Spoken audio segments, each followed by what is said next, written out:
Herzlich willkommen bei der Geldmeisterin. In der Neujahrsausgabe der Geldmeisterin meinte der legendäre Investor, Hedgefondsmanager, Bestsellerautor und Katalysator der Wiener Börse, Jim Rogers, noch, dass uns demnächst ein Börsencrash bevorsteht, dass er persönlich aus Aktien rausgegangen ist und sogar überlegt zu shorten. Naja, leider hatte er recht. Sehr gerne verlinke ich euch nochmals direkt zur Neujahrsfolge in den Shownotes zu dieser Episode. In dieser Folge der Geldmeisterin habe ich Jim gleich nochmals eingeladen. Ich hoffe nur, er hat diesmal nicht recht, denn Jim ist ziemlich überzeugt, es kommt noch viel, viel dicker. Er säße bereits auf seinen US-Dollars und warte auf den Kollaps. Das Einzige, was er noch weiter zukaufen würde, sei bei guten Gelegenheiten Silber und Agrarkontrakte. Hört euch den sehr ernst klingenden US-Amerikaner am besten im O-Ton selbst an. Aber zuvor noch ein Warnhinweis. Diese Folge kann als Nebenwirkungen Bauch- und Kopfschmerzen bis hin zu Depressionen auslösen. Die Meinung von Jim spiegelt allerdings keineswegs die Meinung des Podcast-Hosts wider. Das bin ich, Julia Kistner. Also bitte lasst euch nicht entmutigen, seid beim Investieren nicht zu ängstlich, aber seid risikobewusst.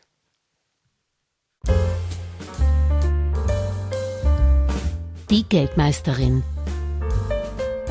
Der Finanzpodcast mit Julia Kistner. First of all, I'm so thrilled to welcome you back at this moment. Dear friend Jim Rogers, welcome. Jim, I'm really impressed by your ability to predict market movement at the end of 2024 to get to it. Most analysts were optimistic about the stock market year 2025. You warned in our New Year's episode of Geldmeisterin that the crash was imminent. So you said you held few equities and were even considering short positions. So I assume you shorted already, right? No, I have virtually no stock positions anywhere in the world. A few in Uzbekistan, a few in China, but I've sold out. I have sold everything. So, I mainly am sitting here in a lot of cash in U.S. dollars. So what are you doing with the... It's sitting in U.S. dollars. I have it in U.S. dollars because, I have it in U.S. dollars because things get turbulent. People look for a safe haven. They think the U.S. dollar is a safe haven. It's not, but they think it is. So that's why I have my money in U.S. dollars. And you wanted to change it in another currency or something else. It's not the time yet for running away?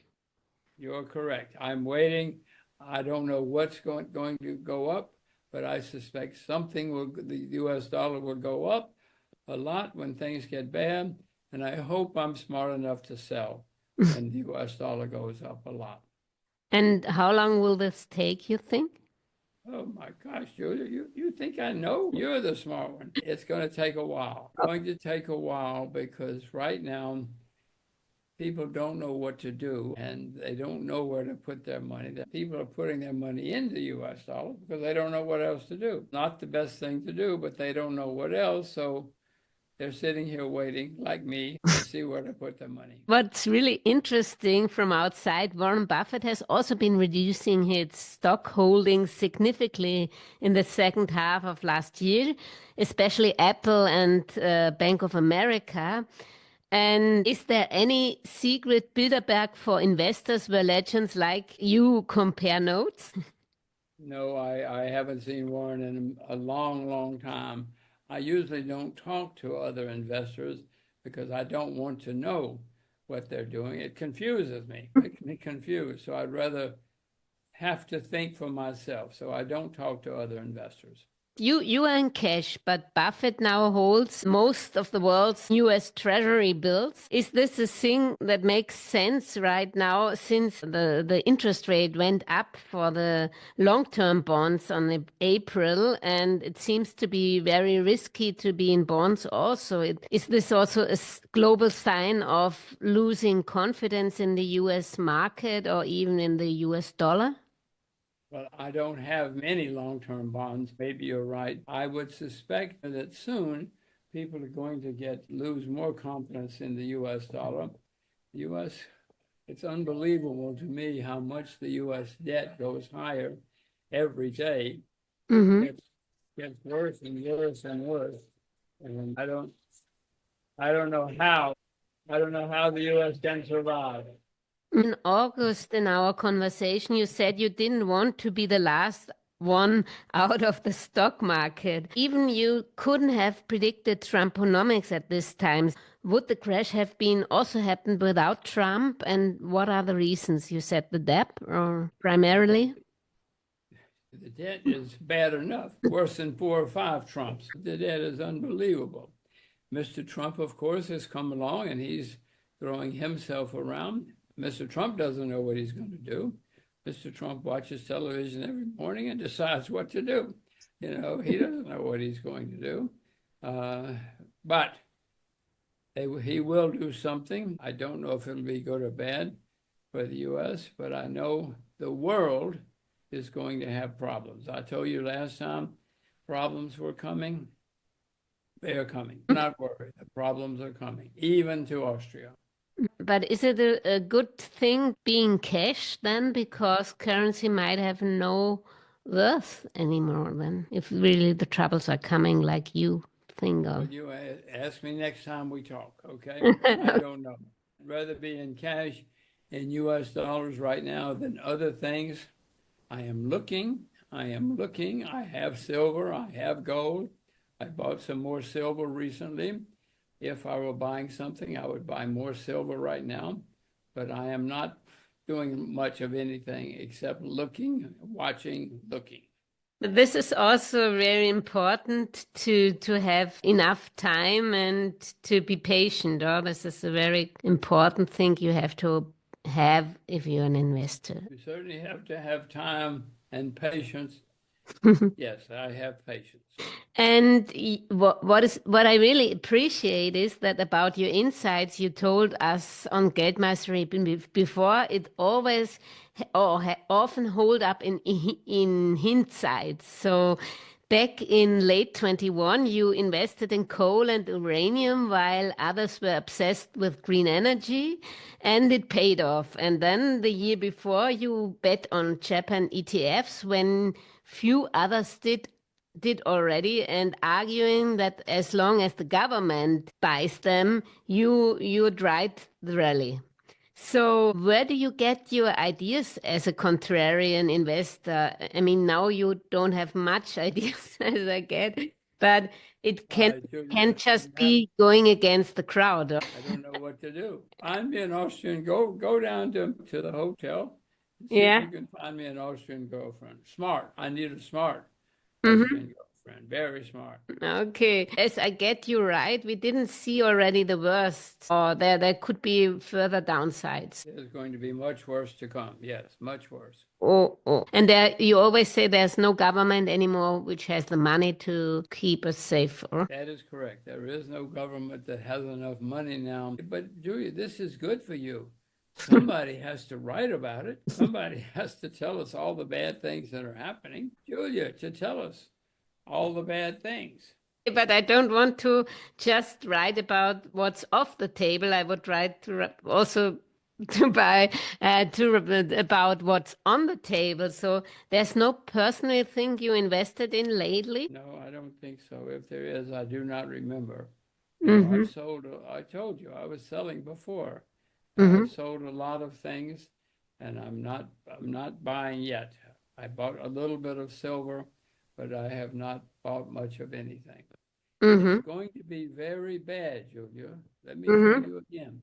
Mm-hmm. It's going to be very bad. We will need Julia so she can write about it and tell us what's happening. You must tell us. But what is useful on the truth if you have no recipe? Well, at least you know what to do if you ever get a recipe. Suppose you find something. Are you in defense stocks? I'll be honest, I personally can't invest in weapons because of ethical reasons, but would this be a place to be, just of thinking of? Well, it's probably a place to be, but when you say ethical reasons, I wonder because, You remember when Mr. Hitler came marching into Austria? I was not born yet. I wasn't born yet either, but I've read about it. It would have been very ethical for the Austrians to be prepared to try to stop Mr. Hitler. Mr. Hitler came marching into Austria. Nobody invited him. So it might have been good if the Austrians had had a lot of guns to stop him. Whom should we stop right now? There are many people. Trump, no, right now, the world, as you know, is having a few wars. What worries me is I have read about before the Second World War and before the First World War, there were lots of small wars in the world. Nobody paid much attention, but the small wars got bigger and bigger and bigger and became big wars. I'm afraid that is happening again. Nobody paid attention before, and I'm afraid very few people are paying attention now. But wouldn't be then the time to enjoy life right now and throw everything out, the money and have fun? If you throw everything out, what are you going to do? What are you going to do? Just sit down in Vienna and wait? But you also wait with cash. There's no difference. I know, but I don't have to. I'm not waiting in Vienna. I'm waiting in other places. I'm going to tell you a quick story. 38, before you were born, a smart man in Paris saw that things were going bad. He got out his globe and decided he found a small island in the South Pacific, and he fled. He fled Paris, and he went to the South Pacific to escape what was coming. And he was right. It did come. But he went to a small Pacific island called Guadalcanal. You may know that Guadalcanal became the site of the longest and bloodiest battle in the Pacific War theater. So he was a genius, but it ruined him. It destroyed him. So be careful. So I just can believe in my karma. Be very careful. Do not go to Guadalcanal. Maybe Lynn. You see the financial apocalypse upon us yet? Well, I know we're going to have a very bad bear market. But Julia, we've had very bad bear markets for hundreds of years. This is not the first time. And it's going to happen again. It's going to be very bad. It's going to be one of the worst in my lifetime. But I hope I survive. Some people will survive. Some people have survived previous bear markets. So I hope I survive. Still, I don't get, how do you protect your beloved daughters financially? It's a very good question. At the moment, we have a lot of cash in US dollars. And if we have silver and gold, we will buy more silver. I don't know. I ask that question every day. I worry every day about what do I do. Silver the right answer? Is gold the right answer? Are US dollars the right answer? I don't know. Every day I ask myself these questions. And you still think diversification is a thing which fund managers invented? I know it's something fund managers invented, yes. That's not a way to make money. Do you still believe we are living in a Chinese century right now? No, I mean, look out the window. Don't you see all those Chinese in Austria now? Many, many Chinese in Austria. You see them?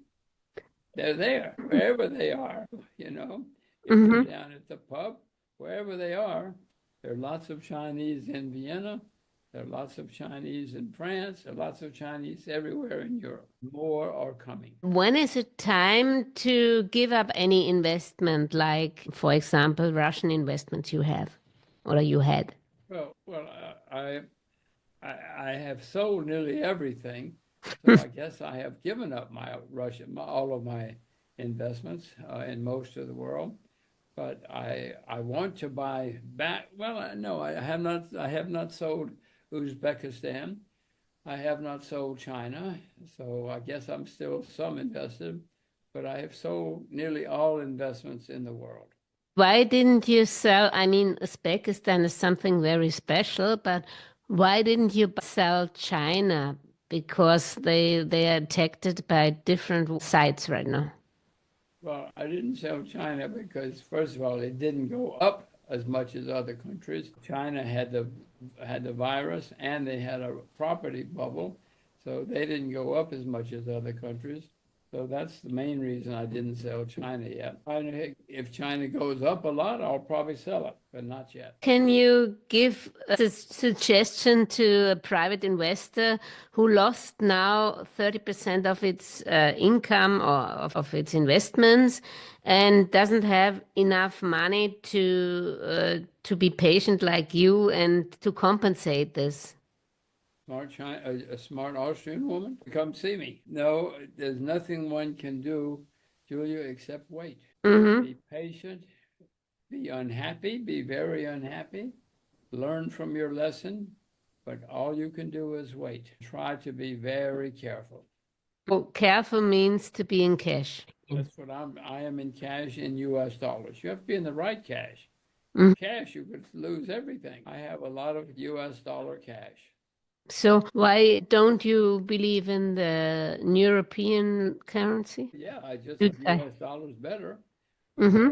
You know, when people get worried all over the world, they look for a safe haven, and many people think the US dollar is a safe haven. Mm-hmm. It's not, but people think it is. And why don't you see real estate as a safe haven? My situation with real estate is I like to think I can sell whatever I own. And real estate, you may not be able to sell.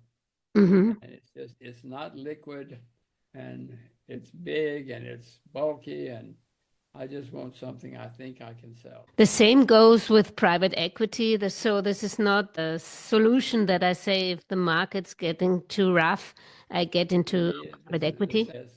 Same for private equity, yes. And to be your own entrepreneur, you never thought of? Well, I am my own entrepreneur because I invest in entrepreneurs around the world.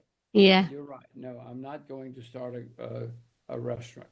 I'm not going to go down and competing with Raffles. And what about commodities? I mean, you have the commodity still, there's existing the Ricky commodity index. Don't you believe in your own index? Well, I own gold and silver, and I'm looking to buy more agriculture. I want to buy agriculture, and commodities are one of the few places where I'm looking to put new money now. They have not gone up like U.S. stocks. And what kind of investments? Like you don't invest directly with futures into sugar or what else? You go into machineries, or what are you doing? Or do you buy land? Sometimes I buy futures. No, I don't have any at the moment. But if I can find a cheap future, I hope I'm smart enough to buy futures, yes. Any special agriculture? No, I don't have one right now, but I'm looking. At the end, I always say money doesn't buy happiness unless you spend it in a horse. So tell me, Jim, what you're interested in, what brings you joy? Beautiful Austrian women. Smart Austrian women. So I hope we can talk to each other again and find new solutions out of this apocalypse, financial apocalypse, or we find our islands in yoga or in Zen or whatever. I hope we can talk many times, and I hope we can find many solutions for many years. Many greetings to Singapore, and see you soon, maybe in Vienna. Bye. Alles Gesagte ist nur die persönliche Meinung von Julia Kistner und daher keine Anlageempfehlung und keine Rechts- und Steuerberatung. Für Verluste, die aufgrund von getroffenen Aussagen entstehen, übernimmt die Autorin Julia Kistner keine Haftung.